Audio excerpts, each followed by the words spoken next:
예수님께서 요한복음 10장에 보면 나는 목자라 말씀하셨고, 또 7절에 나는 양의 문이라고 말씀하셨고, 그 다음에는 나는 선한 목자라고 말씀을 하셨습니다. 이게 다 연결되는 것인데, 나는 양의 문이다. 문이 있어야 양들이 우리에 있다가 아침에 해 뜨면 이제 초장으로 가죠. 그래서 거기서 풀을 먹고 배부르고 또 쉴만한 물가도 가고 또 많이 걷고 운동하고 그 다음에 다시 해가 떨어질 때 목자의 음성을 따라서 우리로 들어옵니다. 그럼 문을 이제 닫습니다. 이 문이 없으면 이게 출입할 수가 없죠. 사람이나 양이나. 그런데 예수님이 문이라고 말씀하셨어요. 그 도둑은 어떻게 합니까? 그 문으로 다니지 않습니다. 담 넘어서 오지. 그래서 8절에 보면 나보다 먼저 온 자는 다 절도요 강도니 양들이 듣지 아니하였느니라. 예수님보다 먼저 메시아라고 칭한 자들이 있었습니다. 그들은 다 강도고 절도라는 것입니다. 양들이 듣지 아니하였느니라. 그 양들은 목자의 음성만 듣고 따라다니기 때문에 다른 사람의 음성은 따르지 않습니다. 그러니까 예수님이 구약에 예언된 메시아였죠. 창세기부터 말라기까지 우리를 죄에서 구원할 구주가 오실 것이라고 계속해서 기록을 했기 때문에 이 이스라엘 백성들은 이 예수님을 대단히 기다리고 사모했었습니다. 그렇기 때문에 어려서부터 예언된 메시아가 오실 것을 알고 배우고 자란 사람들이었기 때문에 항상 그 명예욕이 강한 사람이 있죠. 많은 사람들에게 인기를 끌고 주목을 받고 싶은 욕구가 강한 사람들이 있습니다. 조용히 겸손하게 묵묵히 일하는 사람들이 있고 남들 앞에 드러나고 인정받아야 직성이 풀리는 사람들이 있습니다. 이런 사람은 역사적으로 항상 문제를 일으켰습니다. 지금도 교회에서, 나라에서, 가정에서 문제 일으키는 사람들 보세요. 대부분 그런 사람들입니다. 예수님이 말씀이 육신이 되어 이 땅에 오신 하나님의 아들, 구세주이셨는데 그 이전에도 내가 메시아다. 내가 구약에 예언된 구세주다. 라고 등장한 인물들이 있었습니다. 이게 성경에 나올까요? 안 나올까요? 잘 모르시죠? 성경에 나옵니다. 사도행전 5장에 보시면 5장 이 사도들이 예루살렘에서 복음을 전하다가 잡혔죠. 핍박을 많이 당했습니다. 그때 이제 신문을 많이 받고 그랬는데 그때 많은 민중들이 그 사람들을 죽이자, 없애자고 막 소리를 쳤습니다. 그때 그 가말리엘이라는 율법사가 있었습니다. 대단히 존경받는 이 사람이 있었는데 그 5장 34절에 보면 바리새인 가말리엘은 율법교사로 모든 백성에게 존경받는 자라 공회 중에 일어나 명하여 사도들을 잠깐 밖에 나가게 하고 말하되 그 흥분해서 사도들 죽이자고 한 사람들에게 이 가말리엘이 뭐라고 했냐면 이스라엘 사람들아 너희가 이 사람들에게 대하여 어떻게 하려는지 조심하라. 이전에 드다가 일어나 스스로 선전하며 사람이 약 400명이나 따르더니 그가 죽임을 당하며 따르던 모든 사람들이 흩어져 없어졌고 드다라는 인물이 자기가 메시아라고 이제 홍보하고 선전하면서 일어났습니다. 그냥 400명이 따르다가 그 사람 죽고 다 흩어졌다는 것입니다. 그 다음에 37절에 보면 그 후 호적할 때 갈릴리에 유다가 일어나 또 유다라는 사람이 일어났어요. 백성을 꾀어 따르게 하다가 그도 망한즉 따르던 모든 사람들이 흩어졌느니라. 그러니까 사람으로 말미암아 쓰면 이와 같이 자기가 메시아라고 한 사람, 많은 사람을 선동하고 흥분시키고 따르게 했던 사람 죽고 그 나머지 사람 다 흩어진다. 그러니까 이 예수를 이 사도들이 전하고 있는데 이 예수가 하나님으로 말미암았으면은 자 39절에 보면 만일 하나님께로부터 났으면 너희가 그들을 무너뜨릴 수 없겠고 도리어 하나님을 대적하는 자가 될까 하노라. 그럼 사람으로 말미암았으면 어떻게 돼요? 38절에 있죠. 이 사람들을 상관하지 말고 버려두라. 이 사상과 이 소행이 사람으로부터 났으면 무너질 것이라 그랬습니다. 사람으로 말미암았으면 그 사람도 죽고 따르던 사람들도 다 무너지고 흩어지고 없어질 것이고 먼지같이 하나님으로 말미암았으면 무너지지 않을 것이다. 갈수록 흥황하고 세력을 얻고 번져나갈 것이다. 따르는 자들이 많을 것이다. 그러니까 예수님은 하나님의 아들이시요 아버지 품속에서 말씀으로 계시던 분이 이 땅에 직접 육체를 입고 오신 분이십니다. 그렇기 때문에 내가 문이라고 말씀하신 거예요. 그는 죽으셨지만 다시 부활하셨습니다. 무너지지 않았습니다. 믿는 자들에게 성령을 보내주시고 그 예수를 믿고 성령 받은 자들이 2000년이 지난 지금도 목숨 걸고 예수를 증거하고 복음을 전하고 있습니다. 그러니까 사람으로 말미암은 것은 무너집니다. 그걸 잘 아셔야 돼요. 하나님으로 말미암은 것은 무너지지 않습니다. 나는 일평생 공력을 쌓아야 되는데 우리 학생들 공부하죠. 나중에 졸업하고 취직하죠. 결혼해서 자식 낳고 살죠. 어떤 직업을 갖든지 어느 동네에서 무슨 일을 하고 살든지 얼마를 벌든지 관계없이 내가 일평생 삽니다. 오래 사는 분이 있고 짧게 사는 분이 있어요. 언제 하나님께 갈지는 모릅니다. 나중에 불로 공력을 다 시험한다고 그랬어요. 내가 이 땅에서 돈 쓰고 시간 쓰고 노력하고 고민하고 힘쓴 것들 다 불로 공력을 그 시험한다는 거예요. 그래서 어떤 사람은 큰일하고 이 땅에서 굉장히 수고하고 헌신적으로 산 것 같은데 홀딱 다 타버리는 사람이 있다는 거예요. 그날 얼마나 충격받겠습니까? 왜? 하나님으로 말미암은 것이 아니라면 이 땅에서 무너지든지 아니면 공력으로 불로 시험할 때 다 타버리는 거예요. 성령으로 말미암지 않은 것이라면 다 타버리는 겁니다. 이게 무서운 거예요. 이 땅에서는 별 볼 일 없는 것 같아요. 수입도 변변찮고 사는 것도 변변찮고 뭐 능력도 별로 없고 그렇지만 그 사람이 겸손해서 하루하루 정직하게 10원을 벌든 1000원을 벌든 정직하게 땀 흘려 일해서 벌고 검소하게 살면서 정직하게 하나님 뜻대로 사용하고 물질도 시간도 자기 인생을 자기 능력을 자기 재능을 쓰고 일한 사람들 불로 공력을 시험할 때 그대로 남아있다는 겁니다. 그러니까 우리 성도님들 정신 차리세요. 정말 영적인 눈이 떠지고 귀가 열리시기를 바랍니다. 나는 무엇을 보고 부러워합니까? 저 큰 빌딩과 저 많은 권력과 저 많은 어떤 것을 쥐고 있는 사람이 부럽습니까? 아니면 하나님 뜻대로 사는 사람이 부럽습니까?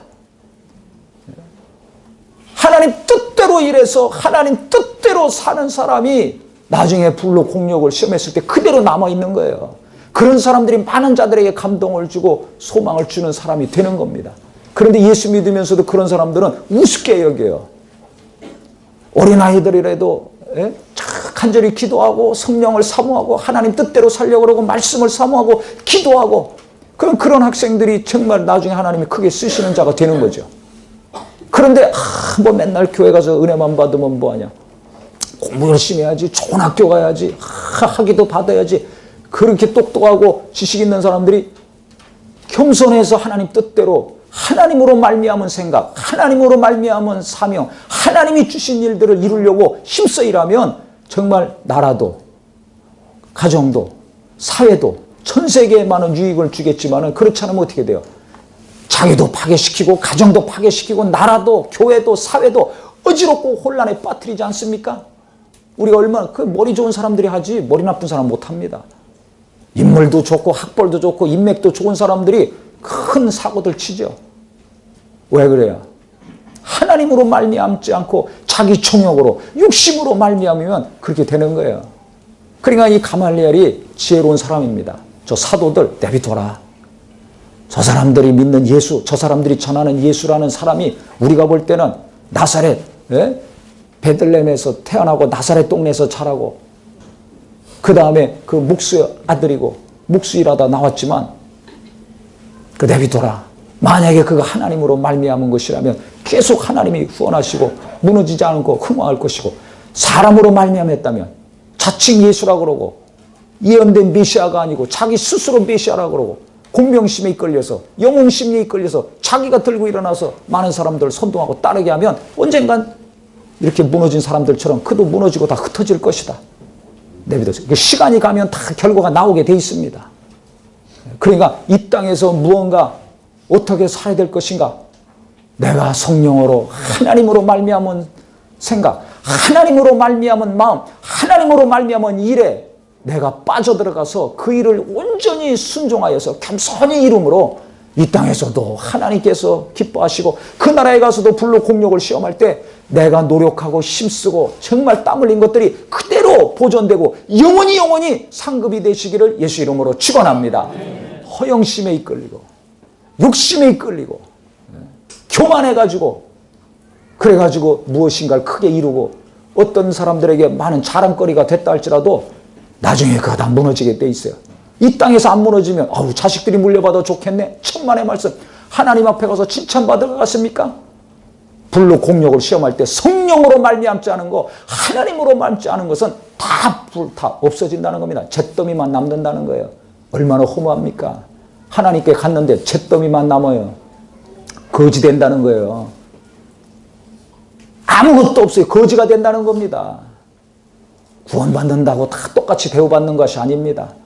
나는 하늘나라 가서 거지같이 잿더미 앞에서 내가 평생 살아야 될 것인가? 아니면 지금부터라도 정신 차리고 깨어서 얼마를 벌든지 어떤 집에 살든지 몇 끼를 먹든지 간에 관계없이 내가 정말 말씀대로 살아야 되겠구나. 은혜 받은 말씀대로 순종해야 되겠구나. 깨어서 기도하며 겸손히 살아야 되겠구나. 정신 차리고 결단하는 우리 모두가 되기를 예수 이름으로 축원합니다. 아무리 세상이 어지럽고 혼란하고 많은 사람들이 타락하고 무너져 간다 할지라도 그럴수록 정신 차려야 돼요. 저는 막 이게 나라가 어지럽고 여기도 어지럽고 저기도 혼란스럽고 하니까 그럴수록 정신 바짝 차려야 되겠구나. 왜? 그만큼 성령이 역사하시는 거예요? 마귀가 역사하는 거예요? 마귀가 그만큼 역사하니까 혼란하고 어지럽고 하는 거 아닙니까? 그래서 예수님 지금 말씀하시니 내가 문이다. 내가 문이다. 나로 말미암아 들어오고 나가야 꼴을 먹고 안식하는 것처럼 하나님께 나가는 문 나다 이거예요. 나다. 나 이전에 거짓 메시아들이 왔지만 그 누가 따랐냐? 다 없어지지 않았느냐? 근데 나는 참 메시아다 이거예요. 내가 진짜 하나님의 아들이다. 그래 내가 문이다. 그 예수님 말씀하셨죠. 내가 길이요 진리요 생명이니 나로 말미암지 않고는 아버지께로 갈 자가 없느니라. 하나님께 나갈 수 있는 자가 누구냐? 그냥 못 가요. 왜 못 갑니까? 막혀있기 때문에. 뭐가 막혀있어요? 하나님과 인간과의 과에. 뭐가 막혀있습니까? 그렇죠. 죄. 지난 시간에 강의 들으셨죠? 그거 다 아는 거라고 우습게 듣지 마세요. 바로 죄가 막혀있어요. 하나님과 우리의 관계는 죄가 막혀있어요. 그래서 하나님께 나갈 수가 없고 하나님도 우리와 함께 할 수가 없어요. 그래 예수께서 이 땅에 육체를 입고 오셨어요. 왜? 죽으시려고, 피 흘리려고. 왜 피 흘려요? 레위기 17장 11절. 생명은 피에 있느니라. 피가 죄를 속한다 그랬거든요. 그러니까 하나님과 인간과의 그 죄를 해결하시려면 무죄하신 분의 피가 필요합니다. 우리는 다 죄인이기 때문에 우리의 필요는 할 수가 없어요. 그래 예수가 육체를 입고 오신 거예요. 작정하고 희생 제물로 오신 겁니다. 침례요한이 보라 세상 죄를 짓고 가는 하나님의 어린 양이로다 그랬죠. 예수님 보자마자 그 영감 있는 자 신령한 자는 안 거예요. 바로 저가 메시아구나. 우리를 죄에서 구원할 구세주구나. 구약에 예언된 우리가 그렇게 사모했던 분이 바로 저분이구나. 겉으로 보기에 때는 정말 연한 순 같고 마른 가지 같고 흠모할 만한 고운 모양 하나도 없고 풍채도 없지만은 그가 하나님의 아들이라는 것을 알았습니다. 그 외모로 사람 판단하지 마세요. 예? 너무 외모에 신경 쓰지 마세요. 그러니까 영혼 죽어가는 겁니다. 예? 외형에 치중하니까 그러니까 교회도 죽어가는 거예요. 부모들도 자식 껍데기 관심 쓰고 신경 쓰면 자식들 영혼도 죽고 내 영혼도 죽습니다. 이게 무서운 거예요. 그렇지만 침례요한은 예수님의 외형을 보지 않았어요. 아, 저가 바로 하나님의 아들이시다. 보라 세상 죄를 지고 가는 하나님의 어린 양이다. 그래 그는 우리의 죄를 담당하시고 짊어지시고 결국 죽으셨습니다. 피 흘리시고 죽으셨어요. 그렇게 피 흘리려고 오셨어요. 왜? 예수님이 우리 죄를 해결해 주지 않으면 우리의 죄를 담당하고 죽지 않으면 그 하나님께 나갈 수 있는 길을 열어놓으실 수가 없어요. 그래서 그 하나님과 우리와의 관계, 인간과의 관계 가로막고 있는 죄가 해결되려면 예수님이 오셔서 죽으셔야 됩니다. 무죄하신 분이 오셔서 죽으셔야 됩니다. 재벌이 죽고 왕이 죽는다고 해결이 되는 거예요. 왜? 그들도 죄인이에요. 죄 때문에 죽는 거예요. 죄의 삭은 사망이라. 그래서 전 세계를 호령하던 그 제국의 왕도 결국 죽습니다. 아무리 똑똑하고 유명한 자도 죽습니다. 노벨상 12번 받은 사람도 죽을 수밖에 없어요. 왜? 죄인이기 때문에. 근데 예수님은 죄가 없는 하나님의 아들이세요. 그러니까 다시 살아나셨어요. 부활하셨습니다. 사흘 만에 다시 살아나셨어요. 그러니까 나로 말미암아야지만이 하나님께 나갈 수 있다. 그 다음에 하나님이 주시는 것을 받을 수 있다는 거예요. 하나님과 인간과의 이 관계를 열어놓으신 분이 바로 예수 그리스도시라는 겁니다. 그런데 여기서 무슨 말씀을 하셨냐면, 그래서 우리가 예수를 믿으면, 자 9절에 보세요. 내가 문이니 누구든지 나로 말미암아 들어가면 구원을 받고 또는 들어가며 나오며 꼴을 얻으리라 그랬습니다. 즉 우리가 예수를 믿음으로, 즉 예수가 내 죄를 담당하시고 그분이 대신 우리의 죄 때문에 죽으시고 부활하신 하나님의 아들이심을 믿으면 우리가 구원을 받죠. 그러니까 예수 안에 하나님의 생명이 있어요. 예수 안에.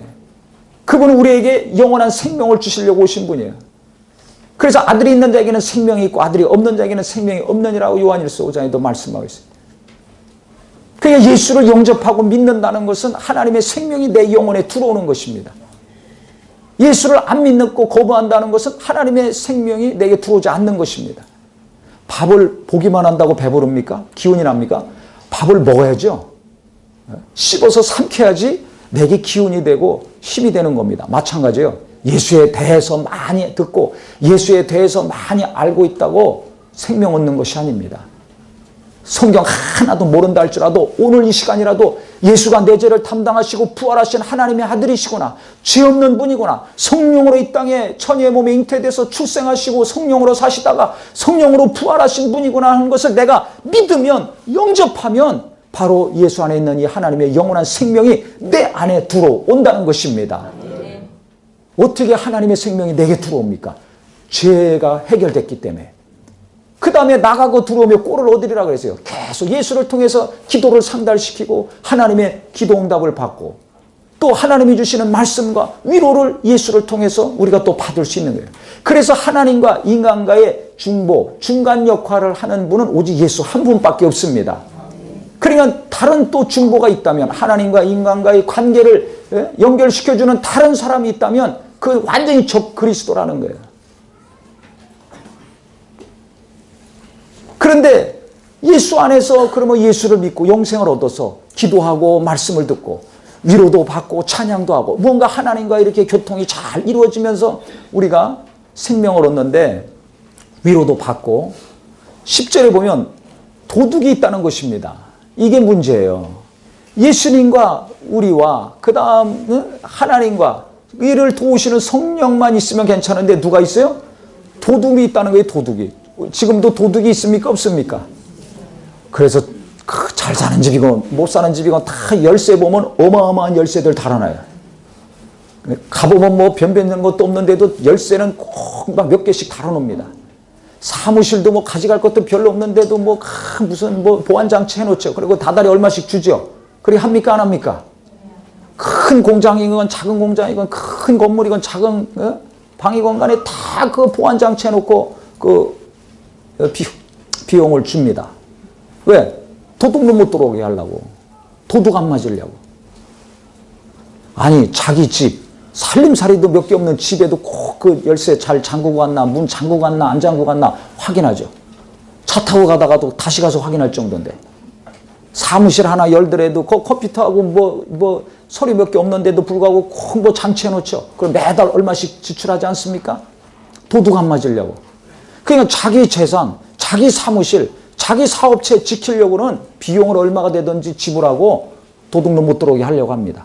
그런데 내가 신앙생활 하면서 내 남편, 내 아내, 내 자식들 도둑 맞는 것은 전혀 생각 안 해요.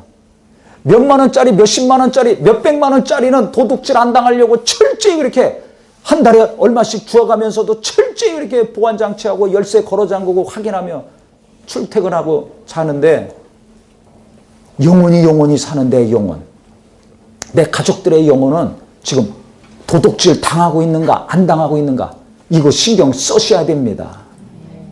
이거 신경 써요. 돈 몇 푼 되는 거는 철저하게 신경 쓰면서 어째 영원히 영원한 것에 대해서는, 잠깐 있다 없어지는 것에 대해서 그렇게 신경 쓰면서 영원히 존재하는 것에 대해서는, 가장 값진 것에 대해서는 신경을 안 써요.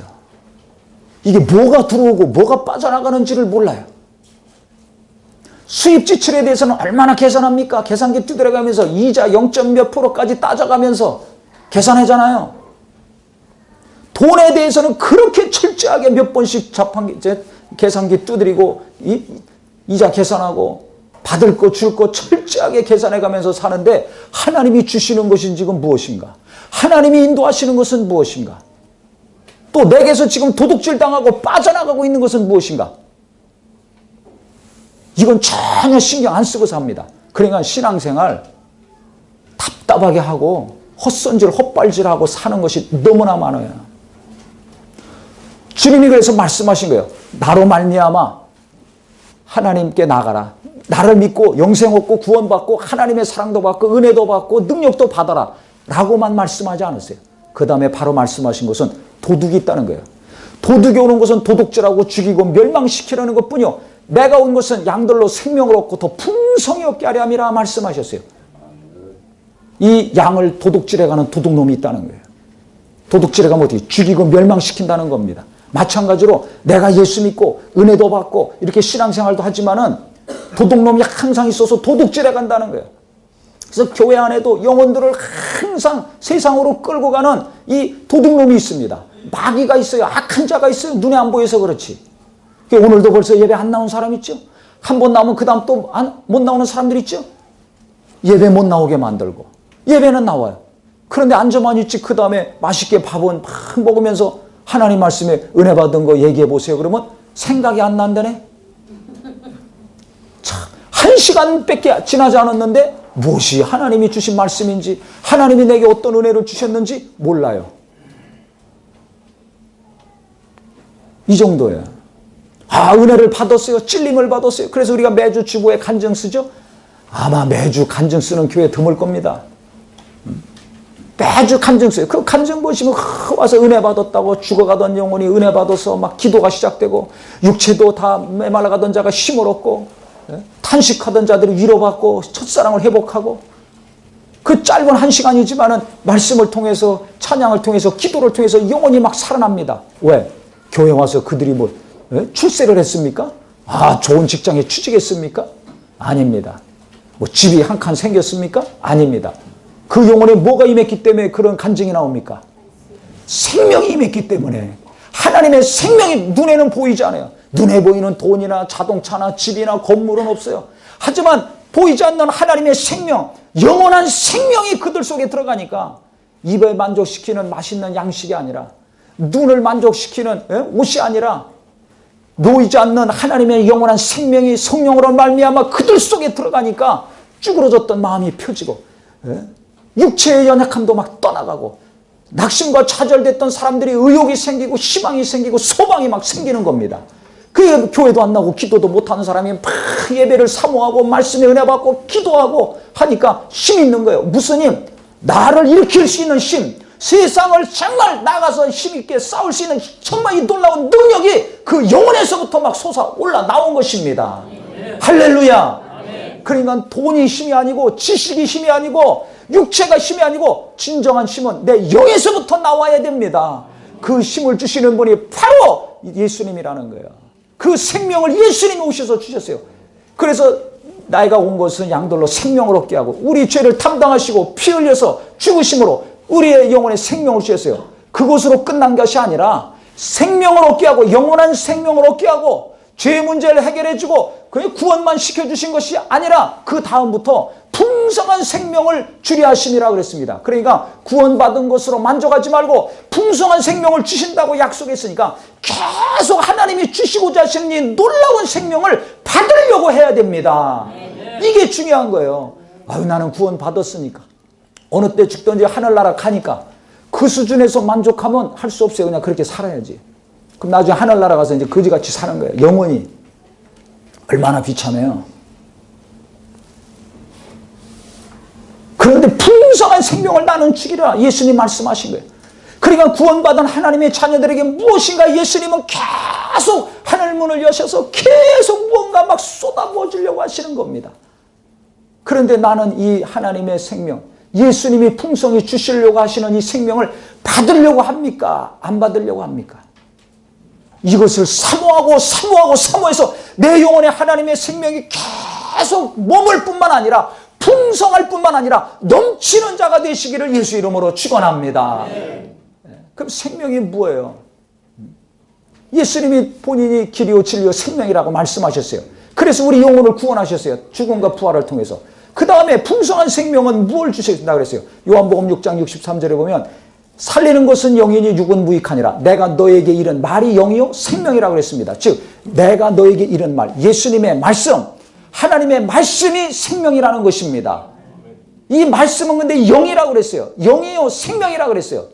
그러니까 내가 슬픔을 떨쳐내고 좌절과 낙심을 떨쳐내고 모든 세상 유혹을 떨쳐내고 도둑질한다고 그랬죠. 도둑이 와서 이 도둑놈의 정말 이 도둑질을 갖다가 정말 다 물리치고 하려면 어떻게 해야 되는가? 내 영혼에 하나님의 이 생명의 말씀이 계속 공급이 돼야 됩니다. 가룟 유다 보세요. 예수님의 제자입니다. 근데 가룟 유다 마귀가 예수를 팔 생각을 집어넣었어요. 그랬더니 가룟 유다가 그 생각을 딱 잡았죠.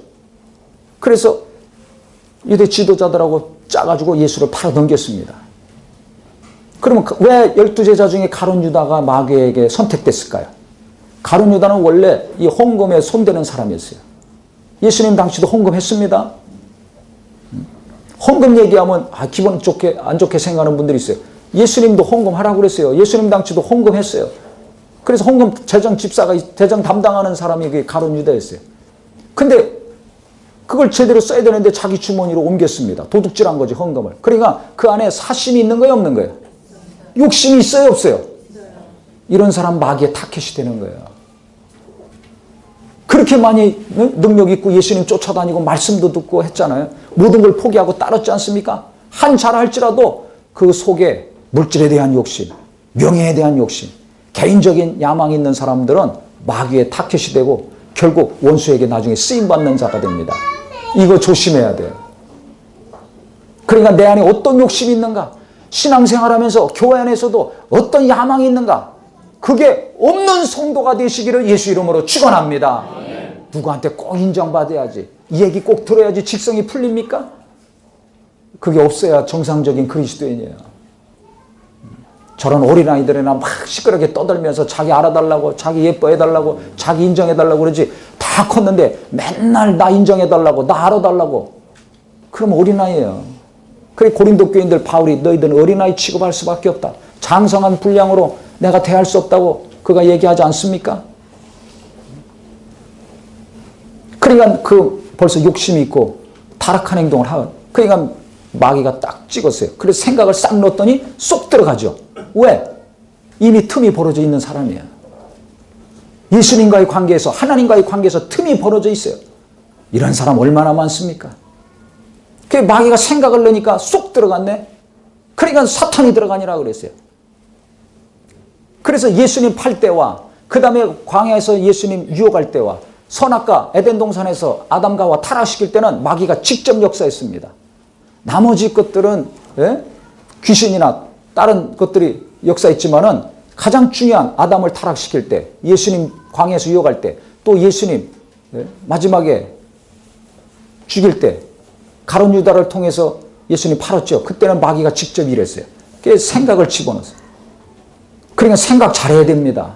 지금 가만히 있어도 눈만 뜨면 막 생각이 내 머릿속에서 왔다 갔다 하죠. 잠자는 순간까지. 그게 너무 심하면 잠도 못 자지 않습니까? 밥도 못 먹고. 그 생각 잘 하셔야 돼요. 애고 어른이고 간에. 애들도 생각이 복잡하면 공부가 책이 눈에 안 들어와요. 공부 안 됩니다. 그냥 엉뚱한 것만 자꾸 보는 거예요. 왜? 그 생각이 어떤 생각을 하냐에 따라 다른 겁니다. 젊은 사람들 대학도 안 나왔지만 열심히 최선을 다해서 막 일해가지고 무언가 하나하나 자기 인생을 개척해가는 사람도 있고, 학벌도 좋고 문벌도 좋고 인물도 좋은데 멍하게 허상 세월하는 사람들이 있어요. 왜 그래요? 그 머릿속에 어떤 생각, 누가 주는 생각을 가지고 있느냐에 따라 그렇게 천차만별이 되는 겁니다. 마귀도 생각을 줘요. 이게 문제예요. 이 도둑질하는 이 도둑놈이 생각을 주는 거예요. 아유, 우리는요, 뭐 다 장치 잘 해놔서 도둑 신경 안 쓰고 삽니다. 내 영혼의 도둑이 지금 들렁달락거리고 있다는 걸 아셔야 됩니다. 어떤 생각을 주고 있는가, 원수가. 근데 이거 모르는 거예요. 그러니까 다 내 생각인 줄 알아. 그러니까 이 생각 붙들고 저 생각도 붙들고, 그러니까 계속 주저앉는 거예요. 주저앉는 거예요. 원수가 주는 생각이 뭔지를 알아야 돼요. 그래서 육신의 생각은 사망이요 영의 생각은 생명과 평안이라고 그랬죠. 마귀가 육신의 정욕을 통해서 주는 생각이 있어요. 그러니까 이미 그 가룟 유다가 그 욕심이 있었잖아요. 물질에 대한 욕심이 있었잖아요. 그러니까 그 생각을 줘서 결국 뭐예요? 육신의 생각은 사망. 자기도 자살해 죽고 망하는 거예요. 그러니까 도둑이 오는 것은 도둑질하고 죽이고 멸망시키려니 결국 죽이고 멸망시키지 않습니까? 어떤 사람이 욕심이 있어 보세요. 나라도 복잡합니다. 교회도 복잡합니다. 누가 욕심이 있어 보세요. 가정도 복잡합니다. 얼마나 복잡한 일이 많이 일어나요. 왜? 그 근원을 따져 올라가 보세요. 누군가 욕심이 있어요. 물질에 대한 욕심, 명예에 대한 욕심, 권력에 대한 욕심, 누구한테 인정받고 최고가 되려는 욕심. 다 이것들을 마귀가 너무 잘 알아요. 그런 사람 딱 타켓으로 잡아서 생각을 계속 줍니다. 그럼 틈이 자꾸 벌어지는 거죠. 그러니까 쪼개져 나가는 거예요. 자꾸 분열되죠. 복잡하죠. 혼란스럽죠. 마귀가 역사한다는 걸 아셔야 됩니다.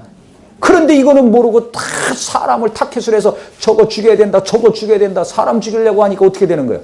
너도 죽고 나도 죽고 다 망하는 겁니다. 그러면 예수는 우리를 살리시려고 오셨습니다. 할렐루야. 마귀는 이와 같이 죽이려고 하지만 예수는 우리에게 생명을 주고 그 다음에도 풍성해 주려고 하셨습니다. 그러니까 나는 누구를 가까이 해야 되겠어요? 예수를 가까이 해야죠. 누구를 대적해야 됩니까? 마귀를 대적해야 됩니다. 그래서 야고보서 이렇게 얘기하는 거예요. 너희는 마귀를 대적하라. 그럼 너희를 피하리라. 하나님은 가까이 하라. 그럼 너희를 가까이 하시리라.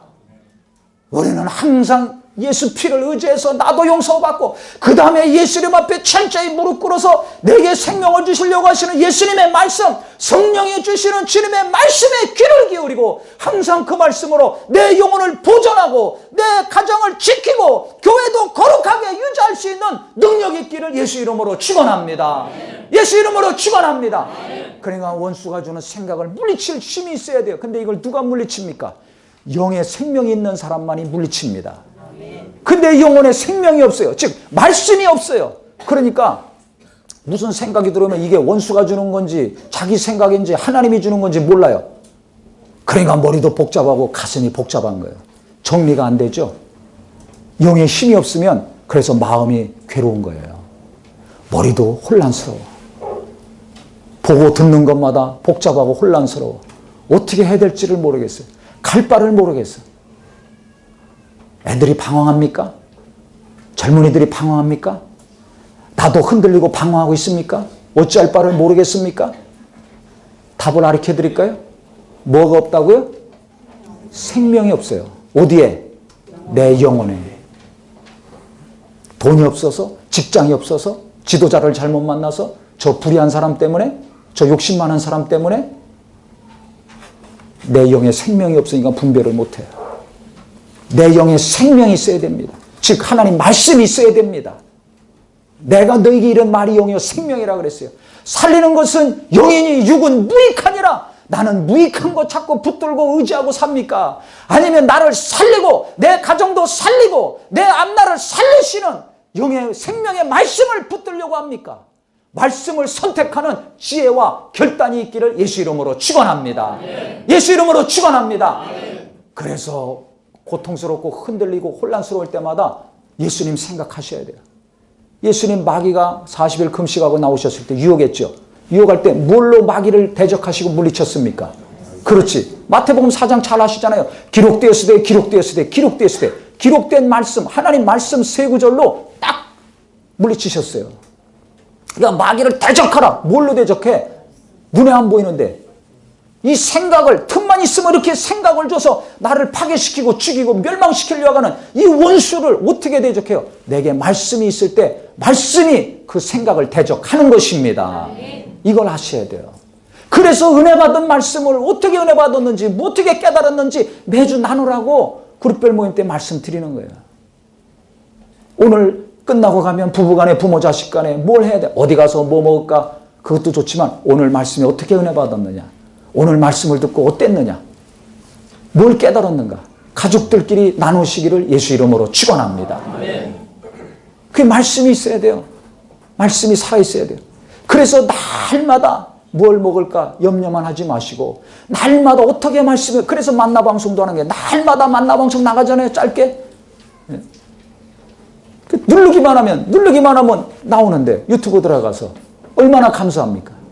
그러니까 날마다 하나님 말씀이 임해야 돼요. 내가 성경을 보든지 듣든지 해서 내 영혼에 하나님의 생명이 계속 머물러 있으려고 내가 노력하셔야 됩니다. 밥 먹다 배고프면 그냥 애들 엄마 찾죠. 집에서도 여보 찾죠. 밥 달라고 찾죠. 정 고프면 어떻게 나가서 사 먹든지 시켜 먹든지 하죠. 낮이고 밤이고 시도 때도 없이. 그래서 막 다 살쪄서 지금 고민 아니에요. 너무 먹어서. 조금만 시장기만 있어도 먹어. 배불러도 또 먹어. 그런데 하나님 말씀은 왜 자꾸 안 먹으려고 그러나 모르겠어요. 듣고 또 듣고 듣고 또 듣고 나만 먹습니까? 자식은 더 잘 먹이려고 그러지 않습니까? 그러면 자식들도 하나님 말씀을 잘 먹이려고 해야 될 텐데 그런 노력이 없어요. 간절함이 없어요. 그러니까 하나님과 관계는 자꾸 멀어지고 원수가 주는 생각 그거 그냥 계속 받아들여가지고 정신도 혼란스럽고 가슴은 답답하고 돌덩이 껴안은 것 같은 것처럼 헉헉거리고 있어요. 참 딱하죠. 그러니까 우리 성도님들 내 가슴이 무엇인가 정리되고 시원하고 평안하고 생각도 좀 정리가 되고 내가 어떻게 살아야 될지 방향을 똑바로 잡아서 하루하루 1년, 10년, 20년, 일평생 제대로 좀 사시려면 오늘부터 내가 나를 살리는 이 생명의 말씀을 잘 듣고 보고 은혜 받아야 되겠구나. 말씀에 은혜 받는 것이 내 일평생 삶 중에 가장 중요하구나. 말씀에 은혜 받는 것이 내 자식들에게 내 남편 내 아내에게 가장 중요하구나. 명심하시기를 예수 이름으로 축원합니다. 예수 이름으로 축원합니다. 그걸 알아서 이스라엘 백성들 어려서부터 미간에 새기고 가슴에도 새기고 팔목에도 새겨라. 그래서 말씀을 뚫뚫뚫 말아가지고 머리다 붙이고 막 팔뚝에 메고 다니면서 그거 열어서 막 읽고 보고 그랬어요. 지금도 전통적인 유대인들은 막 어디 가서든 시간만 되면 그거 열어가지고 말씀 보고 막 읽고 기도하고 합니다. 왜? 말씀대로 순종할 때 하나님의 복이 임한다는 걸 아니까. 그게 생명이라는 걸 아니까 무섭게 하는 거예요. 어려서부터. 그래서 학원만 열심히 보내려고 하지 마시고 무슨 옷 입혀서 계약식 보내려고 이것만 염려하지 마시고 하나님 말씀을 내 자식들에게 심어줘야 되겠구나. 돈만 많이 벌어오시오. 건강해서 우리 길이길이 오래 삽시다만 할 것이 아니라 내 남편 내 아내에게 하나님 말씀을 심어주는 자, 말씀으로 생명을 공급할 수 있는 부부관계가 되시기를 예수 이름으로 축원합니다. 성도들끼리 만나도 어떻게 해야 먹고 사는가? 하나님의 말씀이 임해서 영혼에 생명이 넘치면 그 다음부터 길이 보입니다. 하나님의 생명이 영에서 충만하면 하나님의 놀라운 지혜가 내 머릿속에 임합니다. 그래야지 무엇인가 일을 해도 하나씩 둘씩 되는 거예요. 영의 생명이 없는데 영의 말씀이 없어 정신이 혼란하고 마음이 지금 무거운데 세상은 더 복잡하게 돌아가고 거기서 무슨 일을 제대로 할 수 있겠어요? 맡겨줘도 그러니까 못하는 거예요. 감당을 못해요. 그래서 우리는 하나님의 일이건 세상 일이건 가정 일이건 영의 생명이 있어서 충만할 수 있도록 그래서 하나님 말씀이 내 영의 은혜가 되고 생명의 역사가 되려면 성령이 도와주셔야 돼요. 이게 영감입니다. 이 성령이 도와주셔야 돼요. 까만 건 글자고 허연 건 종이더라. 이런 무슨 은혜가 있어. 졸리기만 하지. 응? 또 하나님 말씀을 알아가지고 하나님이 사랑하시는 자는 잠을 주신다고. 그래 나 성경만 보면 졸려. 하나님이 나 사랑하시나 봐. 예배 때만 되면 졸려. 특별히 사랑하시네.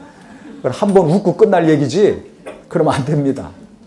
그래서 우리 성도님들은 하루에 5분이라도 그 만나방송 통해서 은혜 받으시든지 성경 보시면서 한 장씩 보시면서 은혜 받으시든지 어쨌든지 어려우면 어려울수록 말씀에 더 내가 은혜 받으려고 힘쓰고 또 기도하면 성령이 역사하세요. 성령이 역사하셔야 이 검은 글자가 내게 위로가 되고 생명이 되고 내 영에 깊이 들어와서 나를 살리는 능력의 생명이 말씀이 되는 것입니다. 그래서 내가 생명을 얻게 하고 풍성히 얻게 하려는 것은 내가 성령 보내주겠다. 성령이 너희 속에 오시면 그 성령이 역사하셔서 나는 떠나지만 너희 속에 이 말씀을 깨닫고 생각나게 하실 것이다. 이 말씀입니다. 그래서 성령이 너에게 임하시면 내가 말한 모든 것을 생각나게 하신다고 그랬어요. 그래서 우리는 날마다 좀 기도하셔야 됩니다. 베드로 그 얼마나 다혈질입니까? 그렇게 주님을 열심히 사랑했지만 성질이 급하고 감정이 다혈질이니까 언제 또 변화될지 몰라요. 마귀가 밀가부로 됐다고 그랬어요. 그래 내가 너를 위해서 기도했다고 말씀하지 않습니까? 베드로는 몰랐어요. 마귀가 밀가부로 달지. 나 원래 다혈질이라 원래 감정이 이렇고 성질이 이래서 이렇게 사나보다 했지만 마귀가 밀가부로 됐다고 그랬어요. 이 성질 안 좋으신 분들 감정이 정말 이리저리 변덕 부리는 분들 마귀가 나를 밀가부로 단다는 거 아셔야 돼요. 교만한 사람은 이미 주인공이에요. 타켓이에요. 언제 어떤 일이 일어날지 모릅니다. 그러니까 항상 기도해야 됩니다. 내 연약한 자식들을 위해서, 연약한 자기 자신을 위해서, 흔들리는 남편과 아내를 위해서, 성도들을 위해서 기도해야 되는 겁니다. 그래서 교회는 누가 중요한가? 묵묵히 무릎 꿇고 하나님께 연약한 자들을 위해서 기도하는 기도권이 제일 중요합니다. 그 다음에 기도해서 성령으로 말씀을 전하고 가르치는 사람이 중요합니다. 그러니까 나는 어떤 자가 되어야 되겠습니까? 우리 성도님들 나중에 불로 공력을 시험할 때 그 공력이 그대로 남아있기 원한다면, 하나님이 기쁘게 맞아주시는 자가 되기 원한다면 겸손히 기도 많이 하셔서 원수의 역사가 떠나가고, 그 다음에는 성령이 역사하사 말씀의 큰 은혜를 받아서 생명을 주는 사람, 죽어가는 자들을 살리고 깨우고 좌절한 자들에게 희망과 소망을 풀어놓을 수 있는 말씀의 입술들이 되시기를 예수 이름으로 축원합니다. 예수 이름으로 축원합니다. 그래서 우리는 주님은 나를 살려주셨어요.